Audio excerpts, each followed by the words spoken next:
Hello student, welcome back to our channel future academy education. चलिए start करते हैं हम FYDC का अकाउंट्स, जिसमें हमने चालू किया था फाइनल अकाउंट। आज उसका लेक्चर नंबर 2 है। स्टार्ट करते हैं बेसिक पार्ट पे ही। अभी हम लोग लास्ट लेक्चर, प्रीवियस लेक्चर में हमने फाइनल अकाउंट चालू किया था। फाइनल अकाउंट का थोड़ा सा शॉर्ट में रिविजन देते। फाइनल अकाउंट बनाता कौन है? कंपनी। क्यों बनाती है company final account? To find out profit and loss, to find out income and expenses, to find out assets and liabilities. Last lecture में हमने इनकम और एक्सपेंसेस के बारे में बात कर लिया था, प्रॉफिट और लॉस के बारे में बात कर लिया था। आज हम बात करेंगे एसेट एंड लायबिलिटीज के बारे में, दैट इज बैलेंस शीट। ठीक है, फाइनल अकाउंट में हम 3 चीजें बनाते हैं: trading account, P&L, profit and loss account और बैलेंस शीट। बैलेंस शीट क्या है? स्टेटमेंट है। उसमें कोई भी डेबिट क्रेडिट नहीं होता है। वो हमें हमारे बिजनेस की फाइनेंशियल पोजीशन बताती है। हमारा बिजनेस कौन से मुकाम पे है वो बैलेंस शीट हमें बताती है। समझा क्या बोल रहा हूँ? पक्का ना? तो यहाँ पे ध्यान देना, आज बैलेंस शीट के बारे में बात करने वाले। फिर हमने ट्रेडिंग अकाउंट के बारे में बात किया था। ट्रेडिंग अकाउंट के 2 साइड होते हैं, TD और TC। TD में क्या आता है? सारे के सारे फैक्ट्री एक्सपेंस है। TC में क्या आता है? गुड्स गोज आउट, गुड्स आ रहा है। फिर हमने पढ़ा था profit and loss account. Profit and loss account के PD और PC था। PD में क्या था? ऑफिस एक्सपेंसेस और कोई भी लॉस। ठीक है, बिजनेस का कोई भी लॉस किधर आएगा? PD में आएगा। फिर कोई भी इनकम, कोई भी प्रॉफिट किधर आएगा? PC। इतना क्लियर किया था हमने। आज हम बात करेंगे बैलेंस शीट के बारे में। बैलेंस शीट ये एक स्टेटमेंट है, इसमें कोई भी डेबिट क्रेडिट नहीं होता, याद रखने का। जैसे हमने अभी PD PC किया, TD TC किया, डेबिट क्रेडिट। ये बैलेंस शीट एक स्टेटमेंट है, इसमें डेबिट क्रेडिट नहीं होता है। इसके 2 साइड होते हैं। एक होता है, यहाँ पे हम लोग लिखते हैं लायबिलिटीज और यहाँ पे लिखते हैं एसेट्स। इसी का मतलब समझ जाओ, यही है बिजनेस। याद रखने का, बिजनेस का मतलब ही होता है एसेट एंड लायबिलिटीज। बस कोई भी बिजनेस हो, चाहे वो छोटा हो चाहे बड़ा हो, उसमें सिर्फ 2 ही चीज होती है, एसेट और लायबिलिटीज। तो पहले लायबिलिटीज का मतलब समझते। लायबिलिटीज का मतलब होता है पैसा देना बाकी है, कर्जा। किसी को पैसा देना बाकी है। किसी से सामान मैंने उधारी में लिया है, सब यहाँ पे ध्यान देंगे। किसी से मैंने पैसा उधारी में लिया है और उसको पैसा देना बाकी है, तो वो मेरी लायबिलिटीज है, कर्ज। ठीक है, तो अब आप यहाँ पे लायबिलिटीज का मतलब क्या लिखोगे? पैसा देना बाकी है।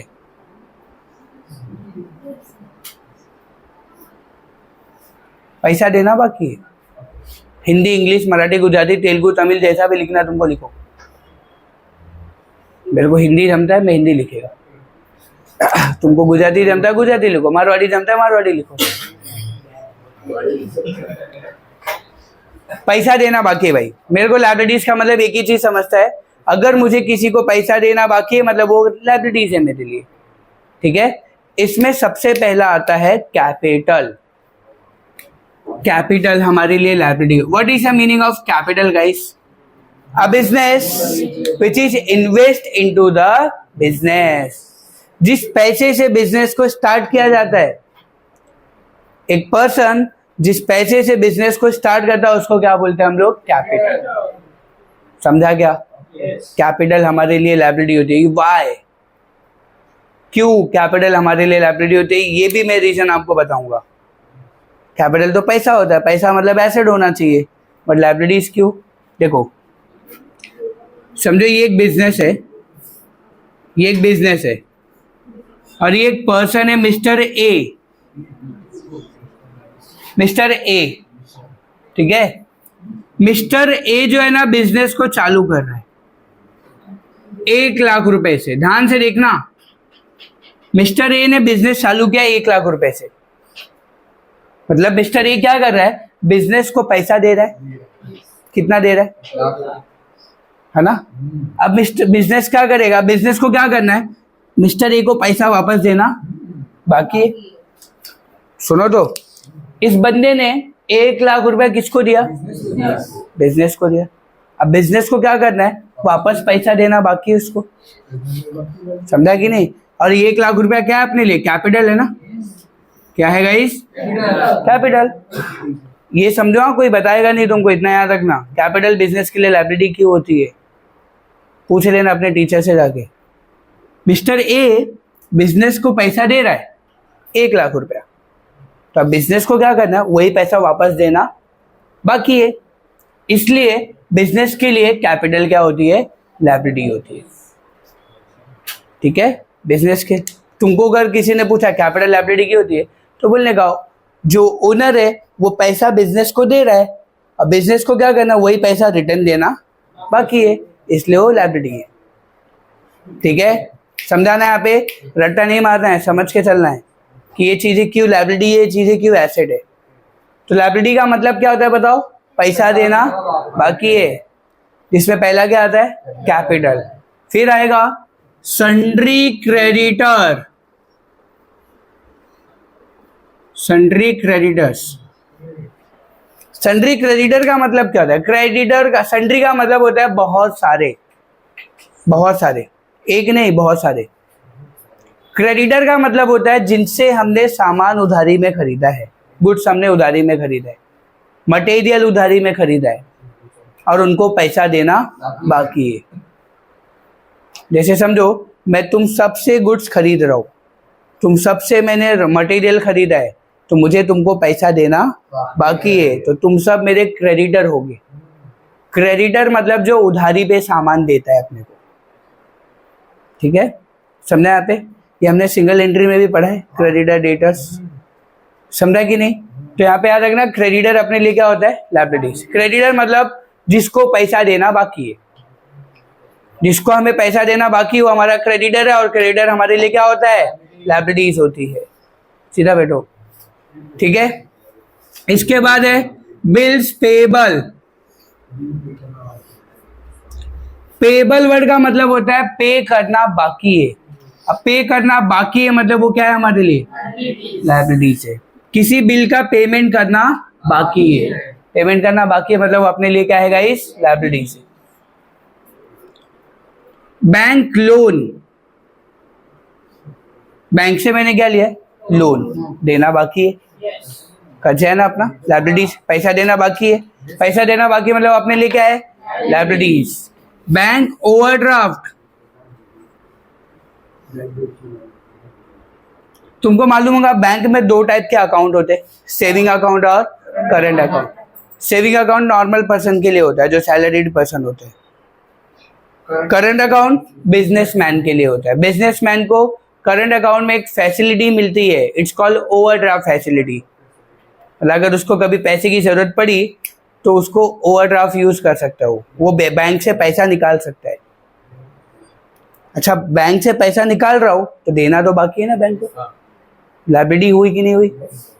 समझो आज मुझे 5 लाख की जरूरत है, मैंने बैंक को कॉल किया, बैंक मेरे को ओवरड्राफ्ट चाहिए, बैंक ने दे दिया 5 लाख, कल को देना तो पड़ेगा ना मुझे, दूंगा कि नहीं दूंगा? कि बैंक ने ऐसा बोला ले रख ले भाई तेरे ही बैंक है, ऐसा होगा क्या? नहीं। तो बैंक ओवरड्राफ्ट हमारे लिए क्या है? लायबिलिटीज, क्योंकि हमें पैसा देना बाकी है। एंड लास्ट आउटस्टैंडिंग एक्सपेंसेस, ये सब मैंने तुमको ना लेक्चर 1 में ही पढ़ाया था, 11 के फर्स्ट लेक्चर में पढ़ाया कि नहीं पढ़ाया? पर्सनल अकाउंट याद आ रहा है? पर्सनल अकाउंट 11 का फर्स्ट लेक्चर मैंने तुमको उसी टाइम पे बोला था कि आज पहली बार पढ़ रहे हो और फाइनल अकाउंट में भी फिर पढ़ोगे, सेम चीजें पढ़ा रहा हो। ठीक है, देखो ध्यान से। और ये चीजें मैंने तुमको सिंगल एंट्री में भी पढ़ाया है, सिंगल एंट्री में। आउटस्टैंडिंग का मतलब क्या होता है? एक्सपेंसेस। आउटस्टैंडिंग एक्सपेंसेस का मतलब होता है कोई ऐसा खर्चा जिसका पेमेंट करना अभी भी बाकी है। वापस से, आउटस्टैंडिंग एक्सपेंसेस का मतलब होता है कोई ऐसा खर्चा जिसका पेमेंट करना बाकी है। जैसे एग्जांपल बताओ, तुम सब मेरे यहाँ पे काम करते हो, तुम सबको मैंने लास्ट 2 मंथ का सैलरी अभी तक दिया नहीं है।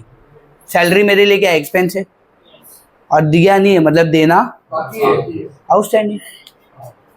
कोई भी ऐसा खर्चा जिसका पेमेंट करना बाकी है वो मेरे लिए क्या होगा, लायबिलिटी। पैसा देना बाकी है ना, पैसा देना बाकी मतलब वो क्या है अपने लिए, लायबिलिटीज है। समझा क्या? अरे बोलो, समझ में आ रहा है? पक्का? ये हो गया, लायबिलिटी में इतने ही आता है, इसके अलावा और कुछ भी नहीं आएगा लायबिलिटी में, सिर्फ ये 5 चीजें 6 चीजें आएंगी। ठीक है। अब एसेट्स का मतलब क्या होता है? एसेट का 2 मतलब होता है। एसेट का 2 मतलब, देखो एसेट का अगर एक्चुअल मीनिंग बोलूं तो इनकम का जरिया, the way of income, sources of income, it's called assets. Way of income, sources of income it's called as assets. आप बिजनेस के अंदर किस किस तरीके से इनकम जनरेट कर सकते हो, इसी को तो एसेट कहते हैं, वो चीज हमारे लिए एसेट है। अब मैं आपको इजी लैंग्वेज में बोलता हूँ, कोई भी ऐसी चीज जिसको मैं बेच सकता हूँ, कोई भी ऐसी चीज जिसको मैं क्या कर सकता हूँ, बेच सकता हूँ, वो क्या है मेरे लिए, एसेट है।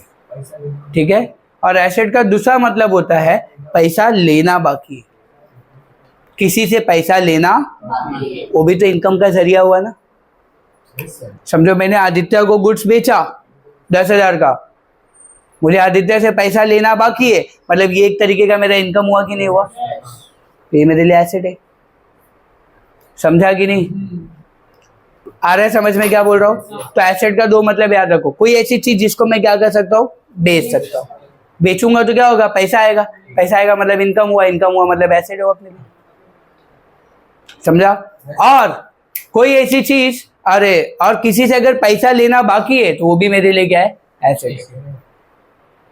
ठीक है, समझा? यहाँ पे देखना, एसेट का 2 मतलब होता है, याद रखियो। कोई ऐसी चीज जिसको हम लोग क्या कर सकते, बेच सकते हैं। जैसे क्या, फर्नीचर, फर्नीचर बेच सकता हूँ ना, बेचूंगा तो क्या आएगा, पैसा आएगा, furniture.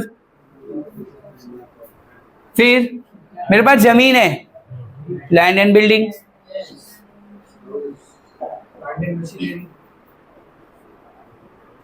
Plant and machinery.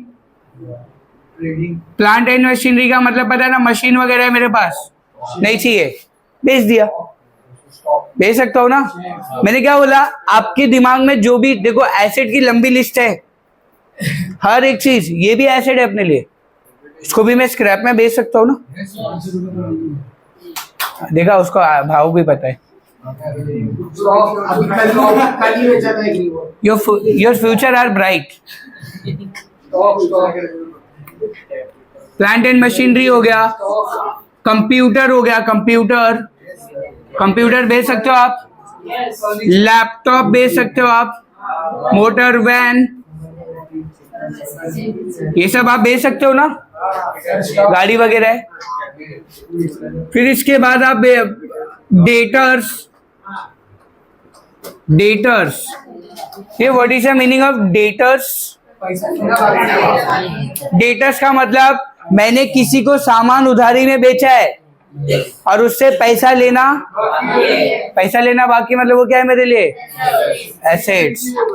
Bills receivable, सब लिखूंगा, don't worry. Bill receivable, receivable का मतलब होता है लेना बाकी है, क्या, किसी भी बिल का पेमेंट। देखो दोनों में फर्क है। बिल्स पेबल, पेबल मतलब पे करना बाकी है, इसलिए वो लायबिलिटी होगी, यहाँ पे ध्यान देना है। बिल रिसीवेबल का मतलब क्या होता है, किसी बिल का पेमेंट लेना बाकी है, लेना बाकी है मतलब वो क्या है अपने लिए, एसेट्स। इन्वेस्टमेंट,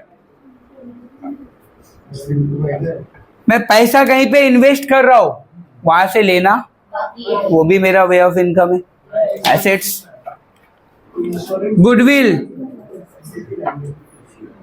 ये गुडविल का मतलब क्या होता है, reputation of the business.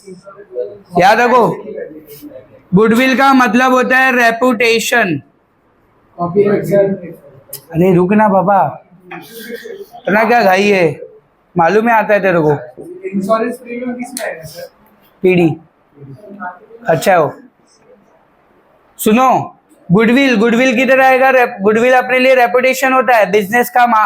Market में लोग मेरे बिजनेस को कितना जानते, कितना पहचानते, वो सबको हम लोग क्या कहते हैं, गुडविल कहते हैं। तो गुडविल भी हमारे लिए एसेट होता है, बट याद रखो गुडविल इनटेंजिबल एसेट्स होता है, जिसको हम देख नहीं सकते, छू नहीं सकते। We can't seen, we can't touch, we can only feel, है ना, समझे यहाँ पे।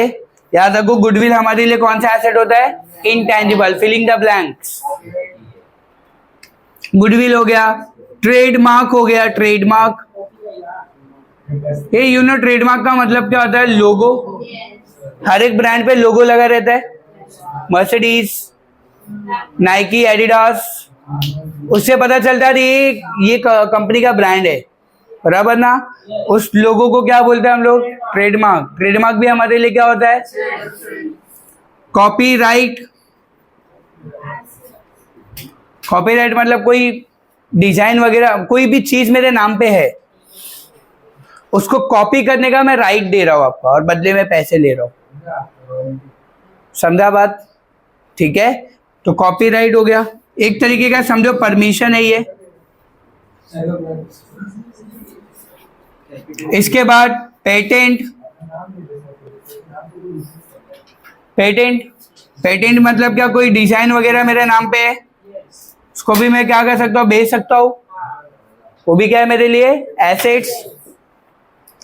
फिर क्या हो जाएगा आपका फ्री प्रॉपर्टी, कोई भी प्रॉपर्टी मैं बेच सकता हूँ कि नहीं बेच सकता हूँ। मेरे नाम पे 4-5 प्रॉपर्टी है, 4-5 घर है, मैं बेच सकता हूँ कि नहीं। प्रॉपर्टी भी क्या है मेरे लिए, एसेट है। स्टॉक आ गया, वही आ जाएगा क्लोजिंग स्टॉक इसमें। और मैं बताऊं आपको, प्रीमाइसेस। प्रीमाइसेस, प्रीमाइसेस का मतलब क्या था, कोई प्लेस, कोई जगह, उसको भी मैं क्या कर सकता हूँ, बेच सकता हूँ। एंड कैश, कैश, कैश भी मैं, कैश बेच नहीं सकते, लेकिन कैश से इनकम हुआ ना। कैश हमारे लिए, याद रखो, कैश बैंक दोनों एसेट होते, कैश बैंक दोनों क्या होते हैं अपने लिए। देखो ये मैंने इंपॉर्टेंट लिखा है तुमको, इसके अंदर से मोस्ट ऑफ चीजें रिपीट होंगी तुमको हर एक क्वेश्चन में।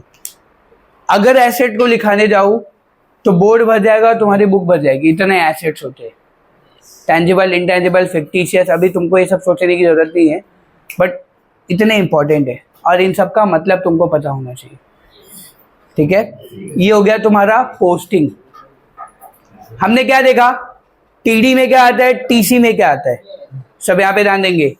टीडी में क्या आता है, टीसी में क्या आता है, पीडी में क्या आता है, पीसी में क्या आता है, लायबिलिटीज में क्या आती है, और एसेट्स में क्या आता है। सबका मतलब भी समझ लिया। इट्स कॉल्ड पोस्टिंग, ये हमने पोस्टिंग सीखा, ठीक है। देखो मेरे को पता नहीं तुम्हारे कॉलेज में कितने मार्क के लिए चैप्टर रखेंगे, या तो 12 का या तो 15 का रखेंगे, या तो कहीं कहीं पे लोग 10 का ही रख देते हैं। अगर समझो ये जो चैप्टर है ना 3 पार्ट में डिवाइड है, posting, adjustment and tally. Posting, adjustment and tally. Tally के 3 मार्क्स होते हैं, याद रखो, क्योंकि 3 अकाउंट बनता है ना, ट्रेडिंग, पीएनएल, बैलेंस शीट, तो हर एक को टैली करने का 1-1 मार्क्स है। टैली मतलब टोटल, टोटल करना है। टैली मतलब वो वाला टैली नहीं, कंप्यूटर पे जाके करने का, ERP 9। एडजस्टमेंट में आपको समझो कम, पोस्टिंग में समझो 5 मार्क्स मिलेंगे, और एडजस्टमेंट में आपको समझो 4 मार्क्स मिलेंगे, और 3 मार्क्स टैली का, तो टोटल 12 मार्क्स हो जाएगा,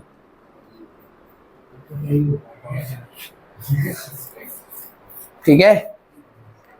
देखो हमने क्या सीखा पता है, पोस्टिंग सीख लिया आज, पोस्टिंग कंप्लीट हो गया अपना। ट्रेडिंग अकाउंट में क्या आता है, प्रॉफिट एंड लॉस अकाउंट में क्या आता है, बैलेंस शीट में क्या आती है, ये हमने पूरा का पूरा सीख लिया। अब आज हम बात करेंगे एडजस्टमेंट। एडजस्टमेंट का मतलब होता है एडिशनल इंफॉर्मेशन। देखो ध्यान से देखना,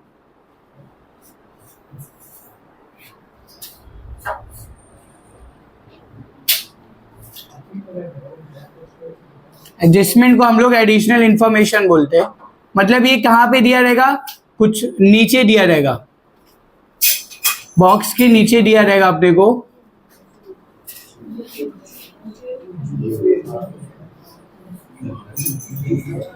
याद रखो हर एक एडजस्टमेंट के दो इफेक्ट होते हैं।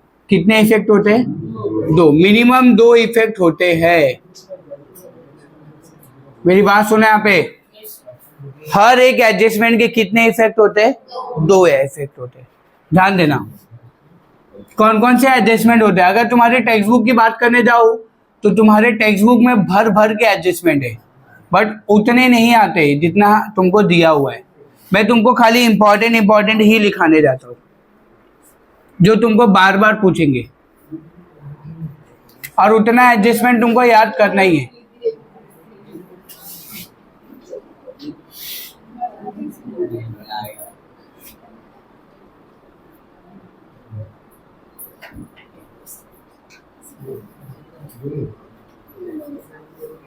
चलो याद रखो, जो जो एडजस्टमेंट बता रहा हूं याद रखो, उसके फर्स्ट इफेक्ट सेकेंड इफेक्ट याद रखो। इफेक्ट का मतलब क्या हो रहा है उसको आप दो जगह पे लिखोगे। आपको क्वेश्चन में एडजस्टमेंट जो दिया होगा उसको आपको याद रखना है, दो जगह पे आने वाला है। वो कौन सी दो जगह पे आने वाला है वही मैं लिखा के देने वाला हूं तुमको।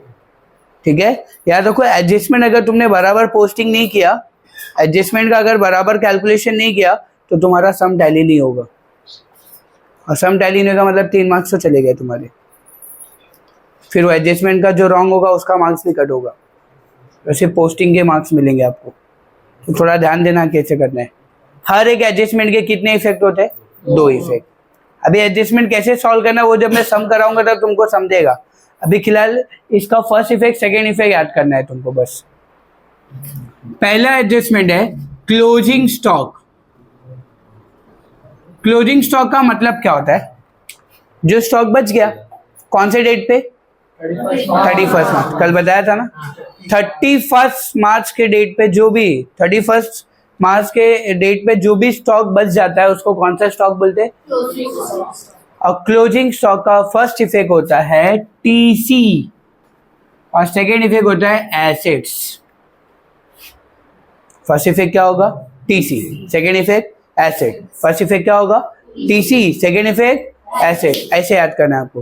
क्लोजिंग स्टॉक का फर्स्ट इफेक्ट क्या होता है? TC, second effect asset. First effect क्या होगा?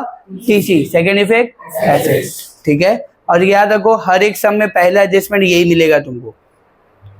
यहां तक कि 11th है नहीं 12th में भी पहला एडजस्टमेंट यही मिलने वाला है, और वेरी वेरी इजी एडजस्टमेंट है ये। इसको सिर्फ लिखना है आपको। टीसी क्या होता है आपका बताओ? ट्रेडिंग अकाउंट क्रेडिट साइड, वहां पे लिख दो आप बाय क्लोजिंग स्टॉक। और सेकेंड इफेक्ट कहाँ पे लिख दोगे आप? एसेट, यहाँ पे लिख दो क्लोजिंग स्टॉक, अमाउंट डाल दो, खत्म। 1 मार्क्स मिल गया इधर। समझा क्या बोला? चलो सेकेंड एडजस्टमेंट होगा आउटस्टैंडिंग एक्सपेंसेस। आउटस्टैंडिंग एक्सपेंसेस, ये आउटस्टैंडिंग का मतलब क्या होता है मैंने अभी बताया था, पेमेंट करना, कोई ऐसा खर्चा जिसका पेमेंट करना। तो याद रखो आउटस्टैंडिंग कभी भी ऐड होता है। कोई भी आउटस्टैंडिंग क्या होता है? ऐड। कोई भी आउटस्टैंडिंग क्या होता है? ऐड। तो यहाँ पे हम लोग पहला ऐड करेंगे, ऐड टू एक्सपेंसेस। और आउटस्टैंडिंग आता किधर है? तो सेकेंड इफेक्ट लायबिलिटी। क्यों आता है ये भी मतलब बता रहा हूं मैं तुमको। पहले तो एडजस्टमेंट का मतलब समझो।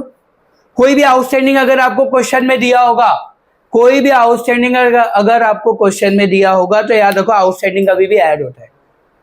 आउटस्टैंडिंग कभी भी क्या होता है? आउटस्टैंडिंग कभी भी क्या होता है? ऐड। और सेकेंड इफेक्ट किधर आएगा?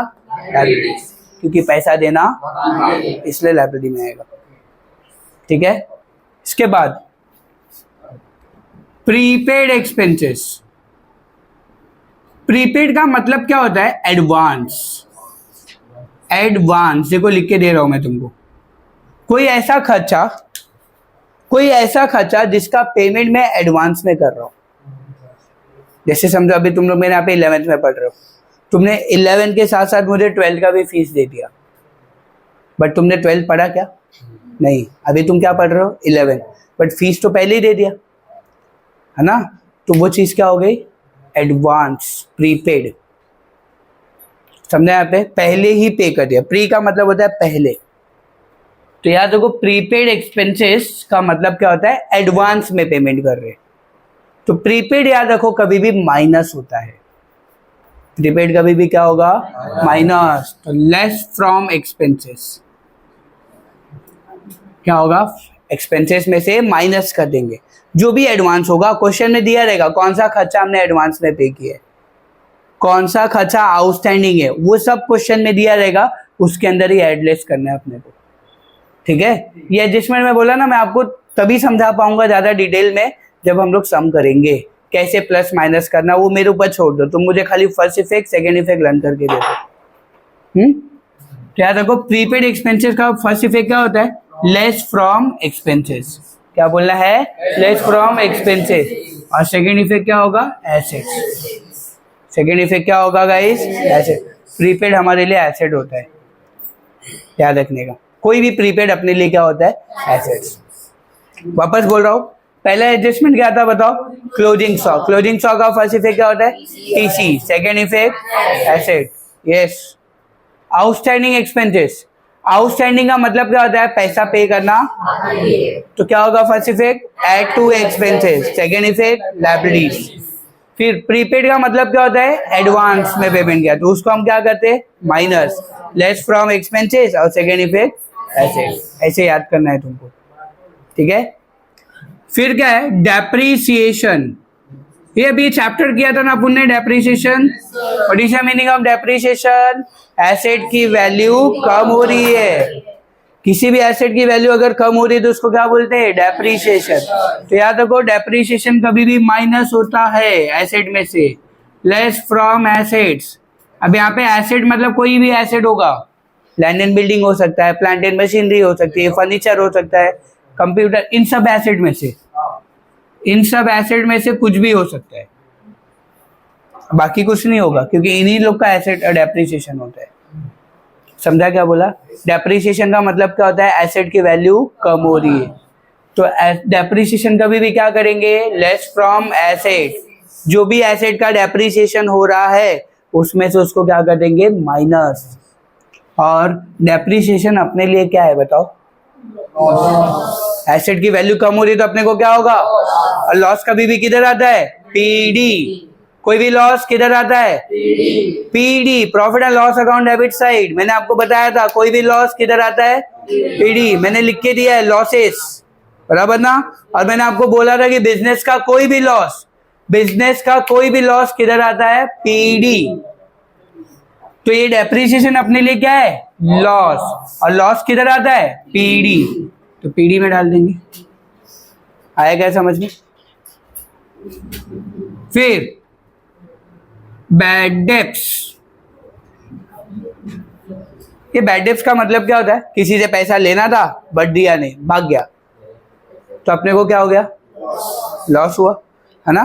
तो मैं तुमको यहाँ पे एलिब्रेट करके बताता हूँ। बैड डेब्ट्स कभी भी डेटर्स में से माइनस होता है, किससे माइनस होता है, ये भाई साहब में से माइनस हो जाएगा। बैड डेब्ट्स, भाई इसी से तो पैसा लेना था ना, यही भाग गया, मतलब मेरा डेटर क्या हो जाएगा, कम हो जाएगा, है ना। जैसे समझो आदित्य मल्ला से मुझे 10,000 लेना था, अब आदित्य मल्ला भाग गया, तो मेरा डेटर कम होगा ना, तो डेटर में से क्या करेंगे, माइनस। तो तुम एक बात याद रखो, बैड डेब्ट्स कभी भी डेटर्स में से क्या होता है, माइनस। बैड डेब्ट्स कभी भी डेटर्स में से क्या होता है, माइनस। यहाँ पे लिखेंगे लेस फ्रॉम बैड डेब्ट, लेस फ्रॉम डेटर्स। कहाँ पे आएगा, बैड डेब्ट्स कभी भी, ये एडजस्टमेंट में दिया होगा क्वेश्चन में, एडजस्टमेंट में दिया होगा तुमको बैड डेब्ट्स। तब आप क्या करोगे, उसको किस में से माइनस करोगे, डेटर्स में से माइनस कर दोगे। और बैड डेब्ट्स का मैंने तुमको एक फॉर्मेट लिखाया था, पता है, to bad debts, add new bad debts, add new RDD, less old RDD, ये पढ़ाया था ना तुमको। तो ये जो बैड डेब्ट्स है ना, ये जो बैड डेब्ट्स है ना, इसका सेकेंड इफेक्ट जाएगा न्यू बैड डेब्ट्स में। कहां पे जाएगा, न्यू बैड डेब्ट्स। वापस बोल रहा हूं, एडजस्टमेंट में क्या दिया होगा अपने को, बैड डेब्ट्स। तो बैड डेब्ट्स का फर्स्ट इफेक्ट क्या होता है, लेस फ्रॉम डेटर्स, और सेकेंड इफेक्ट कहां पे आएगा, न्यू बैड डेब्ट्स। क्लियर है। चलो ऐसी आरडीडी भी होगी, फिर अपने को क्वेश्चन में एडजस्टमेंट में आरडीडी दिया होगा, तो आरडीडी भी याद रखो डेटर्स में से ही माइनस होता है। आरडीडी भी किस में से माइनस होगा, less from debtors. Less from debtors. RDD कभी भी डेटर्स में से क्या होगी, माइनस। और सेकेंड इफेक्ट आएगा न्यू आरडीडी, बैड डेब्ट्स का फॉर्मेट। बैड डेब्ट्स का फॉर्मेट था ना, कल मैंने तुमको बैड डेब्ट्स का फॉर्मेट दिया था, उसके अंदर क्या क्या आने वाला ये नहीं बताया था, खाली bad add new bad debts add new RDD. वो अमाउंट किधर से आएगा, इधर से आएगा, इसका सेकेंड इफेक्ट जाएगा उधर। ठीक है, तो एक बात दिमाग खोल के सुन लो कि बैड डेब्ट्स और आरडीडी, बैड डेब्ट्स और आरडीडी दोनों किस में से माइनस होता है, डेटर्स में। बैड डेब्ट्स और आरडीडी किस में से माइनस होता है, डेटर्स। और सेकेंड इफेक्ट कहां पे आएगा, new bad debts new RDD. Clear है, मैं तुमको इसको लर्न भी करवाएगा, टेंशन नहीं लो। उसके बाद क्या दिए, अनरिकॉर्डेड परचेस। अनरिकॉर्डेड परचेस ये क्या होता है guys, unrecorded purchase. Unrecorded purchase का मतलब होता है कि मैंने परचेस तो किया है बट रिकॉर्ड ही नहीं किया। वापस सुनो, मैंने गुड्स तो खरीदा है, मैंने मटेरियल तो खरीदा है बट उसको रिकॉर्ड नहीं किया, भूल गया रिकॉर्ड करना, तो उसको क्या बोलते हैं हम लोग, अनरिकॉर्डेड परचेस। अब देखो रिकॉर्ड तो करना पड़ेगा, अकाउंट्स का मतलब क्या होता है, रिकॉर्डिंग द ट्रांजेक्शन, है ना। अकाउंट्स का मतलब क्या होता है भाई, ट्रांजेक्शन को रिकॉर्ड करना है। तो अगर मैंने ट्रांजेक्शन किया है तो उसको क्या करना पड़ेगा, रिकॉर्ड। तो अनरिकॉर्डेड परचेस को हम लोग रिकॉर्ड करेंगे। ठीक है, तो याद रखो अनरिकॉर्डेड परचेस का फर्स्ट इफेक्ट होता है ऐड टू परचेस। पहला इफेक्ट परचेस में ऐड कर देना है, फर्स्ट इफेक्ट क्या करेंगे, परचेस में ऐड। और सेकेंड इफेक्ट ऐड करना है ऐड टू क्रेडिटर्स, क्रेडिटर में ऐड कर लेंगे। मुझे बताओ, अगर मैंने किसी से गुड्स खरीदा है, किसी से गुड्स खरीदा है या परचेस किया है मटेरियल, तो मुझे पैसा देना। तो अगर मेरा परचेस बढ़ेगा तो मेरा क्रेडिटर भी क्या होगा, बढ़ेगा। परचेस का कनेक्शन क्रेडिटर से होता है, याद रखने का। परचेस का कनेक्शन किससे होता है, क्रेडिटर से होता है। अरे समझा क्या, पक्का ना। अनरिकॉर्डेड सेल्स, अभी क्या है, अनरिकॉर्डेड सेल, सेल किया है रिकॉर्ड नहीं किया, भूल गया रिकॉर्ड करना, तब क्या होगा, ऐड टू सेल्स, सेल्स में ऐड कर देंगे, ऐड टू डेटर्स, डेटर्स में ऐड कर लेंगे। परचेस का कनेक्शन क्रेडिटर से होता है, परचेस का कनेक्शन किससे हो रहा है, और सेल का कनेक्शन।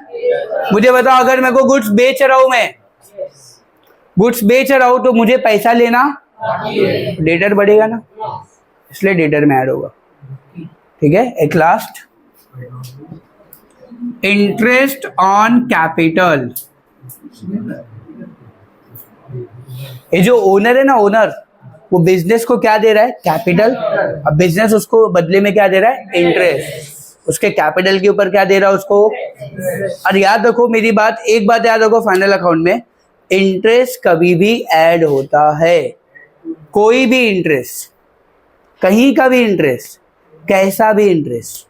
वापस तीन वर्ड, कोई भी इंटरेस्ट, कैसा भी इंटरेस्ट और कहीं का भी इंटरेस्ट, क्या होने वाला है, ऐड। इंटरेस्ट कभी भी क्या होता है, इंटरेस्ट कभी भी क्या होता है, तो यहाँ पे लिखेंगे add to capital. First effect interest को कैपिटल में ऐड कर देने का। ठीक है, और कैपिटल अपने लिए क्या है बताओ, कैपिटल अपने लिए क्या है, लायबिलिटीज है। और अच्छा मुझे बताओ, मुझे एक बात बताना, समझो मेरा कैपिटल 1 लाख है, इंटरेस्ट 10,000 है, ये दोनों को ऐड कर लिया तो कितना हो जाएगा, 1,10,000। मतलब मेरा कैपिटल बढ़ गया। कैपिटल बढ़ा कि नहीं बढ़ा, कैपिटल बढ़ा मतलब मेरा क्या बढ़ा, लायबिलिटी बढ़ती है तो अपने को क्या होता है, लॉस। कर्जा बढ़ गया ना, बिजनेस के लिए कर्जा बढ़ा कि नहीं, लायबिलिटी बढ़ रही है मतलब अपने को क्या हो रहा है, और लॉस कभी भी किधर आता है, पीडी। लॉस कभी भी किधर आएगा गाइस, पीडी। वापस सुन लो एक बार अच्छे से, इंटरेस्ट ऑन कैपिटल भाई, बिजनेस के वो ओनर जो है, बिजनेसमैन, वो कैपिटल दे रहा है बिजनेस को, तो बिजनेस उसके कैपिटल के ऊपर उसको क्या दे रहा है? इंटरेस्ट। लीगली अलाउड है भाई ये, ठीक है। तो यहाँ पे ध्यान से सुनना, तो इंटरेस्ट मिलने वाला है ओनर को। ओनर का कैपिटल कितना है? 10,000 क्या उसका, प्लस करके कैपिटल कितना हो गया? मतलब बिजनेस को 1,10,000 देना है। अब बिजनेस के लिए कैपिटल बढ़ गया ना, कैपिटल बढ़ा मतलब क्या बढ़ गया? लायबिलिटी बढ़ती तो अपने को क्या होता है? मुझे बताओ ना, कर्जा बढ़ रहा है तुम्हारा तो तुम्हारे लिए क्या हो रहा हो? लॉस किधर आता है? इसलिए सेकेंड इफेक्ट पीडी में आएगा, ठीक है। समझे यहाँ पे? ये हो गया तुम्हारे एडजस्ट। ये खाली 9 एडजस्टमेंट ही नहीं है, लेकिन याद हो गया 9 ही वेरी इंपॉर्टेंट है। इसमें से ही तुमको तुम्हारे सम का हो जाएगा क्लियर। एक आध दो अगर ऊपर नीचे कहीं और से आ गया तो हम लोग डायरेक्ट क्वेश्चन में से देख लेंगे, बट इतना याद होगा यही इंपॉर्टेंट है, ठीक है। अब तुम्हारे टेक्स्ट बुक में देखा जाए तो 32, 35, 39, 40 एडजस्टमेंट है, वो नहीं याद करना है, उतना नहीं आते, यही इंपॉर्टेंट है, ठीक है। अब देखो